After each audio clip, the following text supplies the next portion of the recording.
Hello everyone, good morning. Wish you a very happy and good day for you today. Today we are going to solve this question. It is movement, agriculture farmer movement. Bharat के अंदर किसान आंदोलन, किसान संघर्ष जो हुआ था, उन्होंने प्रत्यक्ष रूप से लड़कर मुख्य शक्ति के रूप में उभरते हैं वो, और अपनी मांगों को लेकर के, प्रत्यक्ष मांगों को लेकर के सत्ता के खिलाफ प्रदर्शन करते हैं। प्रदर्शन 1914 के पहले भी हुए थे, यानी कि प्लासी के युद्ध, उसके बाद से 100 साल बाद 1857 में भारतीय स्वतंत्रता संग्राम से लेकर के 1914 ईस्वी तक जो आंदोलन हुए थे वो, और 1914 के बाद में जो आंदोलन हुए, उन दोनों में बहुत असमानता थी। 1914 के बाद जो आंदोलन हुए हैं, उन आंदोलनों में तत्कालीन स्थानीयकृत असंबद्धता, उसके अलावा कोई विशेष शिकायतें ही सीमित थी। देखा जाए तो भारतीय किसान आंदोलनों में किसानों ने आंदोलन क्यों किए, तो मोटे मोटे किसानों का आंदोलन करने के 3 कारण हमें सामने देखने को मिलते हैं। पहला है किसानों पर होने वाला अत्याचार, अत्याचारों में लगान ज़्यादा लेना, ज़्यादा कर, अवैध कर, मनमाने रूप से किसान खेती में बेदखली करना, अंदर आना, बेगार लेना यानी अवैतनिक श्रम, और इसके अलावा भी भू राजस्व लेना। ये पहला रीज़न था, पहला कारण था किसानों का संघर्ष करने का, आंदोलन करने का। दूसरा कारण था बड़े उद्योगों को स्थापना करना या भारतीय लघु उद्योगों का विनाश करना, जिसमें कि भारतीय लघु उद्योगों को बहुत ज़्यादा नुकसान हुआ। दूसरा कारण है भारतीय उद्योगों को बड़े पैमाने पर नुकसान होना। तीसरा रीज़न देखा जाए तो है अंग्रेज़ों की नीतियाँ। अंग्रेज शासन था उस समय, ब्रिटिश शासन की प्रतिकूल नीतियों ने भी भारतीय किसानों को आंदोलन करने पर मजबूर कर दिया। तो हम कुछ आंदोलनों के बारे में पढ़ेंगे, कुछ किसान आंदोलनों के बारे में पढ़ेंगे। ये किसान आंदोलन होने के कारण हमने जो 3 देख लिए हैं। सबसे पहले हम नील विद्रोह देखते हैं। नील विद्रोह की जगह देखें तो ये बंगाल के नादिया ज़िले में प्रारंभ हुआ था। बंगाल के नादिया ज़िले के गोविंदपुर में प्रारंभ हुआ था, जो कि 1859-60 में लगभग मालदा, ढाका तक पहुंच गया, दीनापुर तक पहुंच गया था। नील विद्रोह के नेताओं के बारे में देखें तो दिगंबर विश्वास और विष्णु विश्वास 2 प्रमुख नेता थे। दिगंबर विश्वास व विष्णु विश्वास था यूँ कि कंपनी के कुछ रिटायर्ड मैन यानी अवकाश प्राप्त अधिकारी जो होते थे, वो बंगाल और बिहार के जमींदारों से भूमि खरीद लेते थे और उस पर जबरन नील की खेती करवाते थे।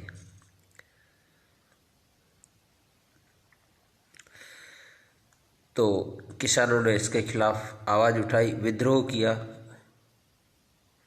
तो सरकार ने 31 मार्च 1860 को बीपीएससी एक आयोग है जिसके नेतृत्व में नील आयोग नियुक्त किया। नील आयोग ने सुझाव दिया कि किसी भी रैयत को ज़बरदस्ती नील की खेती करने के लिए विवश नहीं किया जा सकता। ये आंदोलन का समर्थन हरिश्चंद्र मुखर्जी ने भी अपने समाचार पत्र हिंदू पैट्रियट में भी दिया है। यानी हिंदू पैट्रियट के माध्यम से हरिश्चंद्र मुखर्जी ने आंदोलन का समर्थन किया था। उसके बाद दीनबंधु मित्र ने अपने नाटक नील दर्पण में भी इस किसान आंदोलन के बारे में, नील किसान आंदोलन के बारे में भी उल्लेख किया है। नील दर्पण दीनबंधु मित्र का एक नाटक है। और भारत में हुए किसान आंदोलनों में प्रथम सफल आंदोलन था जिससे कि सरकार को झुकने पर मजबूर कर दिया। तो नील विद्रोह मोटा मोटा समझ गए होंगे। बंगाल के नादिया जिले में गोविंदपुर गांव में स्टार्ट होता है 1859 में। दो प्रमुख नेता है दिगंबर विश्वास और विष्णु विश्वास।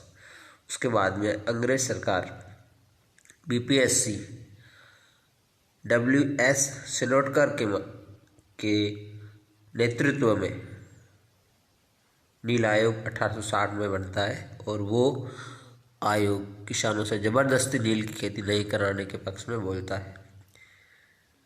उसके बाद में देखते हैं ये पावना किसान विद्रोह। पावना किसान विद्रोह 1873 से 1876 ईस्वी में हुआ था। यह भी बंगाल में ही हुआ था, यूसुफशाही परगना में हुआ था।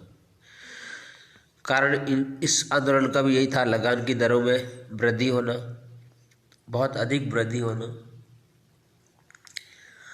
और उसके बाद में एक अधिनियम था 1859, उसका नियम 10 के अनुसार काश्तकारों को जमीन पर मिले अधिकारों से जमींदारों द्वारा वंचित करना। तो जमींदारों ने भी जमीन छीन ली थी किसानों की। इसके अगेंस्ट में भी ये पावना किसान विद्रोह होता है। तो पावना के अंदर यूसुफशाही परगने के अंदर किसान संघ की स्थापना होती है 1873 में और आंदोलन करते हैं। किसानों ने जुलूस निकाले, हड़तालें की, लगान देने से मना कर दिया। और इस किसान विद्रोह में मुसलमान और हिंदू दोनों मिलकर अपने हक की लड़ाई लड़ते हैं।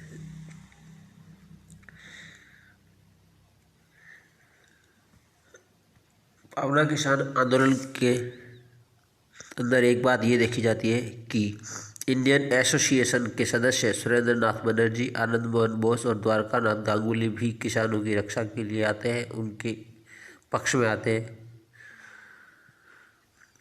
और पावना किसान विद्रोह की एक मुख्य बात है कि लेफ्टिनेंट गवर्नर कैंपबेल भी समर्थन करता है, क्योंकि पावना किसान विद्रोह सिर्फ जमींदारों के खिलाफ था, क्योंकि हिंदू जमींदार थे, भारतीय थे। अंग्रेजी शासन के विरोध में नहीं होकर हिंदू जमींदारों के विरोध में था, इसीलिए लेफ्टिनेंट गवर्नर कैंपबेल ने भी साथ दिया था। पावना किसान विद्रोह का एक नारा है, हम महारानी और सिर्फ महारानी की रैयत होना चाहते हैं। ये एक नारा है पावना किसान विद्रोह का। उसके बाद पावना किसान विद्रोह में 1885 में बंगाल काश्तकारी अधिनियम बना करके इस विद्रोह को समाप्त किया। पावना किसान विद्रोह पर मुशर्रफ हुसैन ने जमींदार दर्पण नामक नाटक भी लिखा था। जमींदार दर्पण मुशर्रफ हुसैन ने लिखा था पावना किसान विद्रोह के ऊपर। उसके बाद आइए देखते हैं दक्कन विद्रोह। दक्कन यानी महाराष्ट्र, सीधी सी बात है। दक्कन का जब भी नाम आता है तो महाराष्ट्र वर्तमान राज्य का नाम आता है। 1875 में अहमदनगर और पूना के अंदर कर्ज को लेकर किसान जो बहुत ज़्यादा फंस जाते हैं। एक्चुअली गुजराती और मारवाड़ी महाजन दक्कन के किसानों का बहुत शोषण करते हैं, कर्जदार बन जाते हैं वो किसान और बहुत ज़्यादा दयनीय स्थिति में हो जाते हैं। उसके बाद में अमेरिका के अंदर गृह युद्ध शुरू हो जाता है 1860 में। तो कपास की कीमतें बढ़ जाती है, लेकिन जस्ट 1864 में जैसे ही गृह युद्ध समाप्त होता है तो कीमतें फिर से गिर जाती है कपास में। लेकिन सरकार ने लगान की दर में वृद्धि कर दी, यानी कि 50% की लगान में वृद्धि कर दी।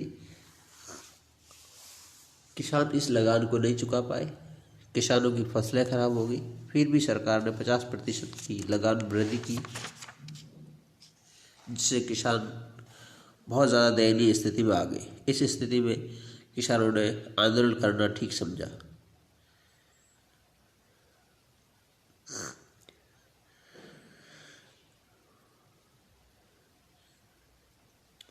आगे देखते हैं मोपला किसान विद्रोह।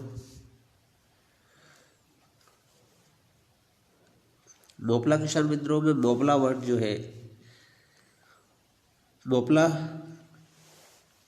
केरल के अंदर अरब मूल के निवासियों को कहा गया है, जो कृषि करते थे, खेती करते थे। और मोपला मुसलमान कृषक थे, मोमडन कृषक थे, और भारत के अंदर हिंदू जमींदारों के यहाँ बंधुआ मजदूरी करते थे। और हिंदू जाति के जमींदार जो है जिम्मी कहलाते थे, और हिंदू जमींदारों को सरकार और पुलिस और कानून सबका समर्थन प्राप्त था। और हिंदू जमींदार मोपलाओं का बहरमे से अत्याचार कर रहे थे। तो मोपलाओं ने इस प्रकार के अत्याचार के खिलाफ विद्रोह किया केरल में। यह संघर्ष एक अमीर और गरीब के मध्य हुआ संघर्ष कहलाता है।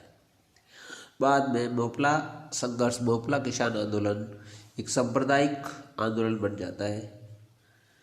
1836 से लेकर 1854 ईस्वी के मध्य मालाबार क्षेत्र के एरनद और वल्लुवानाद तालुका में लगभग 20 छोटे मोटे विद्रोह होते हैं इसी चीज़ को लेकर के, मोपला और हिंदू जमींदारों के बीच में। उसके बाद में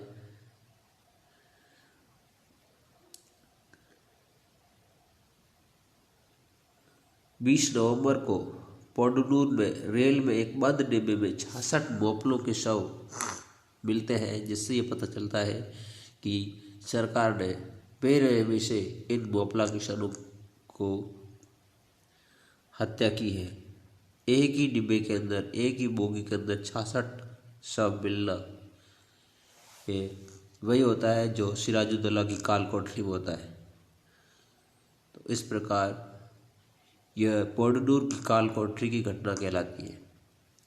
मोपला संघर्ष में 2337 मोपला मारे जाते हैं, लगभग 1600 घायल होते हैं, और 45 से 50 हज़ार के बीच में बंदी बनाए जाते हैं।